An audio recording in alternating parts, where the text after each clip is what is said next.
वापस स्वागत है आप सबका। मैं Vivek Bindra, motivation speaker, leadership consultant और बिजनेस कोच। आज आपको शेयर करूंगा जेफ बेजोस के बारे में। पिछली बार जब मैंने आपसे चर्चा किया था इलॉन मस्क के बारे में, कौन सबसे क्रांतिकारी आदमी, आपने नीचे कमेंट बॉक्स में लिखा ना, इसकी केस स्टडी बनाओ, उसकी बनाओ, इसकी बनाओ, उसकी बनाओ। काफी लोगों ने जेफ बेजोस की बात करी। जेफ बेजोस की इतनी बड़ी पर्सनल नेटवर्थ है, यानी कि 125 देशों की, लगभग छोटे बड़े मिला के 125 देशों की जीडीपी को जोड़ लो, उससे ज्यादा पर्सनल नेटवर्थ अकेले जेफ बेजोस की है। एक आदमी इतना बुद्धिमान और इतना पैसा जमीन के गैराज से चालू करके कैसे कमा जाता है, क्या आप जानना चाहते हैं तो इस वीडियो को पूरा घुमा फिरा के देखिएगा। 10 बातें बताऊंगा जेफ बेजोस के जीवन से, जिसने उसको जमीन से उठाया और पृथ्वी में सबसे बड़े गैप से सबसे बड़ा रईस व्यक्ति बना दिया। कि कुछ तो ऐसी स्ट्रैटेजीज, माइंडसेट, थॉट प्रोसेस होगा।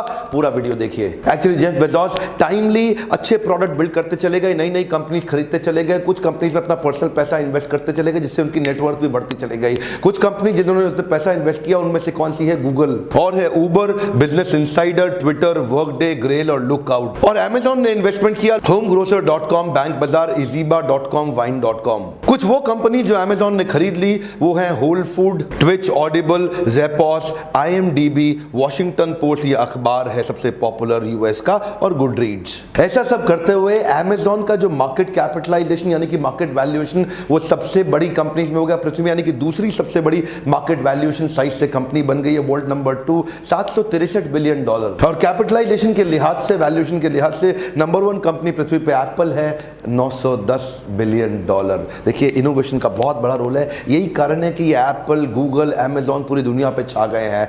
इसकी जीवनी शुरू करने से पहले क्या क्या सर्विसेज तक आज ये कंपनी पहुंच गई है, थोड़ा शायद आप उसके बारे में भी जानना चाहें। Retail goods, Amazon Prime, consumer electronics, digital content जो कि अमेजॉन गेम्स हैं, Amazon video, music, Amazon Go, Amazon Kindle, Amazon web services, Amazon wireless. इतनी ग्रोथ देखने वाले जेफ बेजोस, इनका जन्म हुआ था जनवरी के महीने में 1964 में, और जब इनका जन्म हुआ तब इनकी माँ की उम्र केवल 17 साल थी। उस समय वो स्कूल में पढ़ती थी। माँ जल्दी गर्भवती हो गई, तभी इनका जन्म हुआ। और लेकिन जन्म में के बाद शुरुआत से ही ये पढ़ते लिखते बहुत जल्दी कम उम्र के अंदर एक मर्चेंट बैंकिंग कंपनी में वाइस प्रेसिडेंट की पोजीशन तक पहुंच गए थे अर्ली 90s के अंदर, जब इन्होंने सोचा कि .com का बूम आने वाला है, इंटरनेट का बूम आने वाला है, आगे जमाना बदलने वाला है, ये बैंकिंग चलती रहेगी फिर आ जाऊंगा, लेकिन इंटरनेट का बूम अगर हाथ से आज निकल गया तो बाद में नहीं पकड़ पाऊंगा। वही समय था, वाइस प्रेसिडेंट की नौकरी से इन्होंने रिजाइन किया और अपनी कंपनी को स्टार्टअप दिया, जिसको नाम दिया अमेजॉन। साउथ अमेरिका की एक पॉपुलर रिवर अमेजॉन के नाम पे ऑनलाइन बुक्स सेल करने वाली ये कंपनी 97 में ही अपना आईपीओ निकाल दिया, जिसका आईपीओ शुरू में बहुत अच्छा नहीं सर्वाइव किया, बहुत लंबा नहीं चला। शुरुआती समस्याओं, संघर्षों को झेलते रहे। ये एकमात्र या कहेंगे कि बहुत ही कम ऐसी कंपनी थी जिन्होंने .com का 2000 का जो क्राइसिस था उसको सह लिया और उसको पार कर गए। और साथ के साथ ऑनलाइन ट्रांजैक्शंस को सिंप्लीफाई करते हुए नई नई प्रोडक्ट लाइन ऐड करते चले गए, नई जंप ली। क्विकली आपको 10 ऐसी बातें शेयर करूंगा जिसने जेफ बेजोस को दुनिया से अलग बनाया। पहला पॉइंट क्या है? Customer is the king and I am the servant. One more time, come on. क्या कहते हैं? कस्टमर राजा है और मैं उसकी प्रजा हूं, और मैं उसका सेवक प्रजा हूं। और ये कस्टमर को राजा जैसा व्यवहार करके दिखाते हैं। कहते हैं राजा के साथ कैसा व्यवहार किया जाता है, जरा ऐसा ही सोचो। 2 चीजों का ध्यान रखो, कस्टमर को क्या बहुत पसंद है और कस्टमर को क्या बहुत नापसंद है। ये दोनों चीजों पर बराबर ध्यान देते हैं क्या? एक बार और सुनिए, कस्टमर को क्या बहुत पसंद है और कस्टमर को क्या बहुत नापसंद है। बहुत पसंद पे तो कई लोग ध्यान देते हैं, बहुत नापसंद को कई बार मिस कर जाते हैं। इसे 3 बातें देखी कि ये 3 चीजें कस्टमर हेट करते हैं। वो 3 चीजें क्या है? Delay,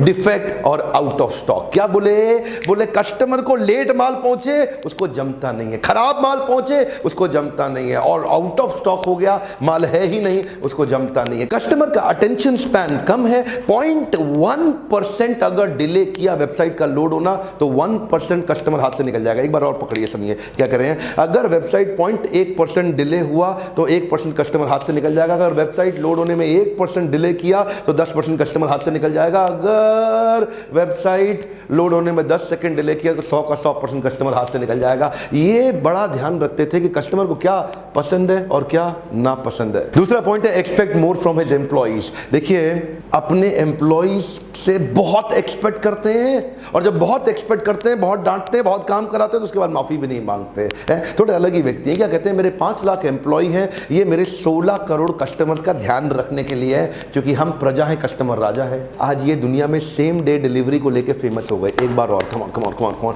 same same day delivery को लेके फेमस हो गए। सुबह ऑर्डर करो, दोपहर का माल घर पे। अरे बाजू वाला राशन वाला भी नहीं दे पाता जो अमेरिका की अमेजॉन कंपनी ने दे दिया है। बाजू में राजू स्टोर पे फोन करो, राजू भैया माल भेजना, वो बोलता है लड़का नहीं है, कल भेज दूं क्या। अमेजॉन क्या बोलता है, हम अमेरिका से बोल रहे हैं, अभी भेजते हैं 15 मिनट में, आधे 1-2 घंटे में। Same day delivery, 1 hour delivery. क्यों क्यों क्यों? क्योंकि अपने एम्प्लॉइज को बोलते थे और इंप्रूव करेंगे और इंप्रूव करेंगे। तीसरा पॉइंट है, इसको बोलते हैं लॉन्ग टर्म विजन। देखिए जब लोगों ने पैसा इन्वेस्ट करना शुरू किया ना अमेजॉन में, तो वो उससे प्रॉफिट एक्सपेक्ट करते थे। वो क्या पूछते थे इससे, भाई जेफ भाई प्रॉफिट कब आएगा। इन्वेस्टर का पूछते थे जेफ प्रॉफिट कब आएगा अमेजॉन में। तो जेफ क्या कहते थे, सुनो सुनो मेरी बात को ध्यान से सुनो, मेरा विजन 3 महीने का नहीं, जल्दी का प्रॉफिट नहीं, मुझे लॉन्ग टर्म विजन को पकड़ के रखना है। ये लॉन्ग टर्म विजन के हिसाब से 3 साल के प्लान के हिसाब से अगले 3 महीनों को डिजाइन करते हैं। ये छोटे मोटे हर महीने के प्रॉफिट के चक्कर, पूरी पृथ्वी को बदलना है। ये विजन में बोलते हैं our vision is to use this platform to build earth's most customer centric company, a place where customer can come to find and discover anything and everything they might want to buy online. मेरा अगला point है complexifying the simple and simplifying the complex. देखिए 2 प्रकार के आजकल entrepreneur है। एक किस प्रकार के हैं, जेफ बेजोस, मार्क जुकरबर्ग और इलॉन मस्क। ये कैसे लोग हैं, ये वो लोग हैं जो हर कॉम्प्लेक्स चीज को सिंपल सा बना के आपको दिखा देते हैं। स्टीव जॉब्स से मिलो, कॉम्प्लेक्स बात को बड़ा सिंपल सा मैसेज कर देते हैं। लोग सोचते हैं यार इसमें क्या खास बातें हैं, इसमें क्या ऐसा क्या बोल दिया इसने, ये तो बड़ा सिंपल सा प्रोडक्ट बनाने की कोशिश कर रहा है। लेकिन वहीं पे आप आजकल के नए टेक जायंट्स और नए टेक गुरुज को देखो, वो टेक्नोलॉजी कंपनी चालू करते हैं, वो क्या करेंगे, कुछ बड़ा आउट ऑफ द बॉक्स दिखाने के चक्कर में वो बहुत जम्बल्ड हो जाते हैं। एक क्लैरिटी की कमी दिखती है और फोर्सफुल क्लैरिटी की कमी दिखती है। अगला पॉइंट है every employee has a hidden owner within. जब पहली बार इन्होंने सारे एम्प्लॉयज को चिट्ठी लिखी तब केवल 614 एम्प्लॉयज हुआ करते थे। आज अमेजॉन में 5 लाख से ज्यादा एम्प्लॉय हैं पूरी पृथ्वी पे। और ये क्या कहते हैं, हर एम्प्लॉय के अंदर से एक ओनर क्रिएट कर दो, तभी कंपनी की स्पीड बढ़ेगी, वरना कंपनी स्लो रह जाएगी। नौकर नहीं चाहिए, नौकरी तो नौकर लोग करते हैं, इनको ओनर्स चाहिए कंपनी में। Next point, take quick decisions with 70% information. Bezos क्या कहते हैं, जेफ बेजोस कहते हैं कि 90%, 95%, 100% एक्यूरेट इंफॉर्मेशन का वेट मत करो। 70% इंफॉर्मेशन मिला, कुछ चालू करो, छोटे छोटे टेस्ट करके देखो, मार्केट के सिग्नल्स को देखो, मार्केट फीडबैक देगा, हर फीडबैक को फीड फॉरवर्ड में बनाओ, लेकिन चालू जल्दी करो, देर मत लगाओ, स्टार्ट फास्ट। उससे क्या होगा, देखिए अमेजॉन प्राइम जो उन्होंने सर्विस चालू किया ना, जब उन्होंने इसके बारे में सोचा था, सोचने के 111वें दिन के अंदर लॉन्च करके पूरी दुनिया में एस्टैब्लिश कर डाला। शुरू में कई तकलीफें आई होंगी, नो प्रॉब्लम। इसका मतलब क्या, देखिए पहली बार में कोई प्रोडक्ट सफल होता ही नहीं। एक लेसन दे दूं आपको, पहला प्रोडक्ट फाइनल प्रोडक्ट कभी नहीं होता। दोबारा बोलता हूं, अगर मिस कर गए तो आपका your first product is never the final product. उसमें इंप्रूवमेंट साइकिल्स बिल्ड करते रहेंगे। तो क्या कहते हैं, जल्दी जल्दी शुरू करो। अगर शुरू करने में देर लगाया तो कंपटीशन आपको खा जाएगा, खत्म कर देगा। अगला point, value imitation versus value innovation. ये बड़ा कमाल का पॉइंट है, ये मुझको बड़ा पसंद है, मेरा फेवरेट भी है। बहुत सारे व्यापारी खासतौर से हिंदुस्तान के अंदर वैल्यू इमिटेशन में लगे हैं। इसने किया, इसने किया, इसने भी किया, इसने भी किया, अब मैं भी चालू करता हूं, मेरा भी डाल दो, मेरी पत्ती डाल दो, मेरा पैसा लगा दो, यहां प्रॉफिट आ रहा है, इसका प्रॉफिट आ रहा है, ये बड़ा आसान है, आदमी तोड़ो, उसका अपने साथ लगा लो, अपना धंधा बड़ा कर लो। This is called value imitation. लेकिन जेफ बेजोस फोकस करते हैं वैल्यू इनोवेशन में। इनोवेशन क्या है, देखिए जब, क्योंकि कस्टमर राजा है, हम प्रजा हैं, तो राजा को खुश करने के लिए मैं क्या करूं। देखिए यहां पे ध्यान दीजिए, वैल्यू इनोवेशन में जनता ने नहीं बताया कि मेरे को अमेजॉन प्राइम चाहिए, लेकिन उन्हें फिर भी बनाया। इसका मतलब क्या है, इनोवेट करके ये फास्ट मूवर बन गए। कमॉन, क्या बन गए, फास्ट मूवर। अमेजॉन प्राइम इनकी सफलता के सबसे बड़े कारणों में एक कारण निकला। अमेजॉन प्राइम से इनके रिकरिंग रेवेन्यू बिल्ड हो गया, कस्टमर इनके साथ लॉयल हो गया, 1 साल का पैसा देके इनके साथ रुक गया, टिक गया। अब कस्टमर को बढ़िया सर्विस देते हैं, जैसे कि free 1 day shipping, free same day delivery in some of the places, exclusive deals for members, early access to deals, video streaming और बहुत सारे सॉन्ग। अगला point, don't let the process kill the progress. कई company में इतने process बन जाते हैं, इतने प्रोसेस बन जाते हैं, इतने प्रोसेस बन जाते हैं कि प्रोग्रेस खत्म हो जाती है, कुछ नई चेंजेस नहीं आ पाते। लेकिन जेफ बेजोस क्या कहते हैं, नए आइडिया, नए टेस्ट, नए इनोवेशन, नए methods, alternate innovate methods, let's focus on creativity, let's focus on new solution, let's focus on new ideas. कुछ ना कुछ न्यूनेस बिल्ड करने के लिए around the customers critical success factor, customer को क्या पसंद आए उसके अराउंड ये एनकरेज कर रहे हैं। सो दैट एनकरेजमेंट, इससे क्या हुआ, इनकी ब्यूरोक्रेसी खत्म हुई और प्रोसेस तो साथ साथ चलता रहेगा पर प्रोग्रेस बहुत तेज चला। अगला पॉइंट है 80% प्रोडक्ट एंड 20% प्रमोशन। क्या मतलब हुआ, ये क्या कहते हैं, प्रमोशन पे ज्यादा फोकस मत करो, किस पे फोकस करो, बिल्डिंग अ ग्रेट प्रोडक्ट। अगर प्रोडक्ट का एक्सपीरियंस अच्छा रहा, कस्टमर वापस आएगा, 4 को और लेकर आएगा। लेकिन अगर प्रमोशन करते रह गए, कस्टमर उस प्रमोशन के कारण एक बार तो आ जाएगा, अगर एक्सपीरियंस अच्छा नहीं हुआ, ना वापस आएगा ना किसी और को आने देगा। अच्छा प्रमोशन और खराब प्रोडक्ट, ये दोनों का कॉम्बिनेशन लंबा टिक ही नहीं सकता।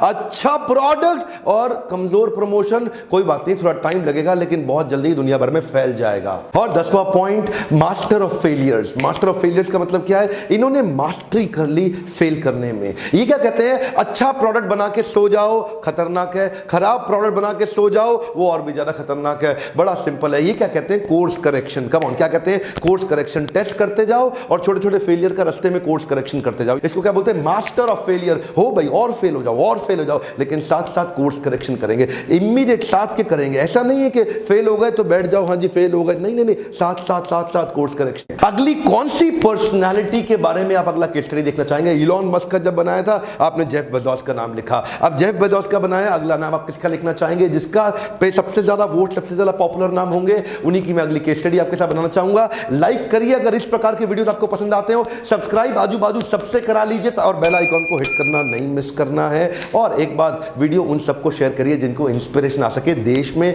हमारे को ऐसे ही पॉपुलर पावरफुल एंटरप्रेन्योर चाहिए। एक दो मुकेश अंबानी से देश दुनिया भर में नहीं फैल सकता। जेफ बेजोस का डुप्लीकेट रेप्लिकेट जो कि उसको भी पछाड़ दे, ऐसे लोग तैयार करने। फैलाइए इन वीडियोस को ताकि इंस्पिरेशन बिल्ड हो सके। मेरे साथ जुड़े रहने के लिए, हर बार वापस आके वीडियोस को देखने के लिए दिल से बोल रहा हूं प्रेम पूर्वक बहुत बहुत धन्यवाद।